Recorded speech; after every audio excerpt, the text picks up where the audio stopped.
Hello दोस्तों, स्वागत है आप सभी का। और दोस्तों, आज की वीडियो में हम जानेंगे अतिरिक्त व्यंजन या अतिरिक्त वर्ण कौन कौन से होते हैं। हम जब वर्णमाला पढ़ते हैं तो कई बार क्या होता है, इन वर्णों को उनमें नहीं लिखा हुआ होता। कुछ वर्णमाला में लिखा होता है और कुछ वर्णमाला में नहीं लिखा होता। ये सबसे आखिरी में, सबसे लास्ट में आते हैं। ये दिखने में डे और ये दिखने में ढे, ये बिल्कुल एक जैसे दिखते हैं। फर्क क्या है इन दोनों में? इस बिंदी का, और इनका उच्चारण अलग अलग है। तो आज हम इसी के बारे में जानेंगे कि अतिरिक्त वर्ण या अतिरिक्त व्यंजन क्या होते हैं। तो दोस्तों,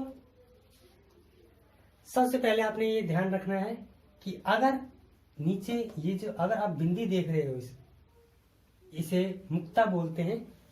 अगर ये देख रहे हो तो वो डे नहीं है और ये ढे नहीं है, पर ये उन दोनों से ही बनते हैं। ये डे के जैसा दिख रहा है, ये डे से ही बनता है और ये ढे से ही बनता है, पर इनका उच्चारण अलग अलग जगह पर होता है और उनका उच्चारण तरीका भी अलग होता है। इनमें अलग तरह की ध्वनि उत्पन्न होती है। तो देखिए, इसको हम बोलते हैं डे ना बोल के अड़े।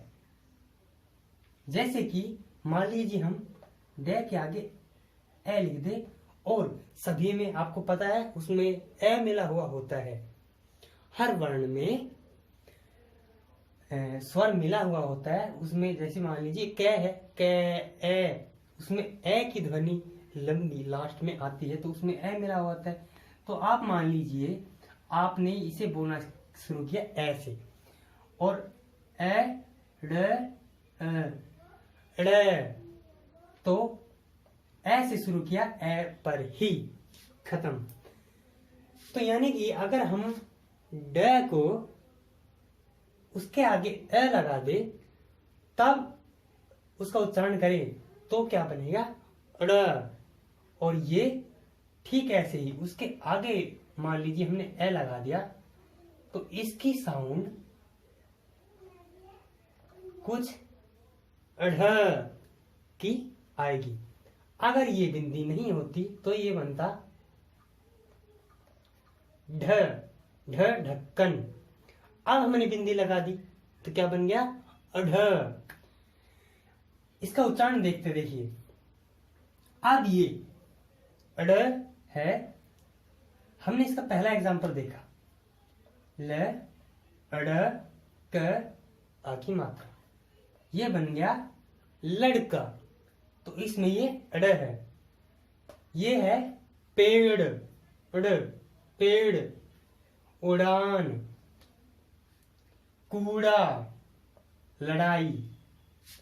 तो इनमें हमने सभी देखिए, ये 5 उदाहरण हैं, इनमें सभी में आपने देखा बिंदी लगी हुई है, तो ये अड़ की ध्वनि निकाल रहा है।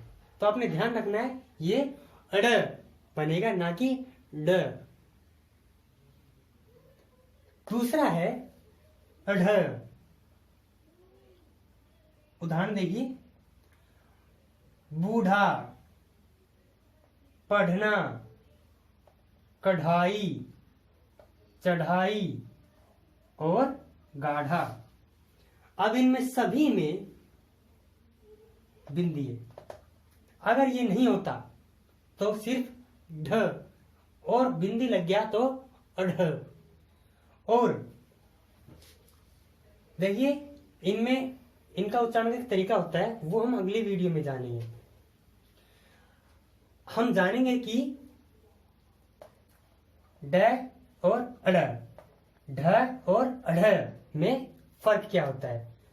बट आज की जो हमारी वीडियो है वो है अतिरिक्त व्यंजन पर या अतिरिक्त वर्ण पर, और वो है अड़ और अढ़, और इनका उच्चारण कैसे किया जाता है हमने अभी जाना। जो हमने इन उदाहरणों में भी जाना है कि उनका उच्चारण कैसे किया जाए। फिर से एक बार देख लेते हैं। ये है अड़ और ये है अढ़, अड़ और अढ़। तो दोस्तों, ये थे अतिरिक्त वर्ण या अतिरिक्त व्यंजन।